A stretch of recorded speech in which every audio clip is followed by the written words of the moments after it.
Popolare di Vicenza, peggio di Monte dei Paschi di Siena, un giudizio come un macigno che non arriva dall'uomo della strada, ma niente meno che da Fabrizio Viola, amministratore delegato dell'Istituto Berico e consigliere strategico di Veneto Banca, ma anche ex AD proprio di Monte dei Paschi di Siena.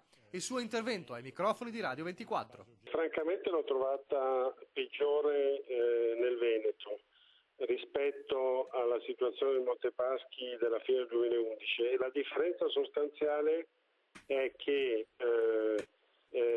fa riferimento al danno reputazionale che tutto quello che abbiamo evidenziato anche nell'azione di responsabilità ha portato per le banche. Al Monte dei Paschi di Siena, continua Viola, anche la precedente gestione non mi risulta che abbia fatto danni reputazionali, a parte l'andamento molto negativo del titolo, ma non c'è traccia delle cose che sono state fatte a Vicenza o a Montebelluna. Per dirlo in una battuta, a Siena nessuno ha messo le mani in tasca ai clienti.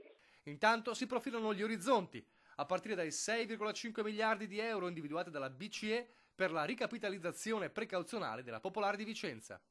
Credo che non sarà quello che poi alla fine verrà stabilito. Ancora non è stato definito dalle autorità, ma è una cifra che a mio avviso non è del tutto indicativa di quello che sarà poi la reale capitalizzazione.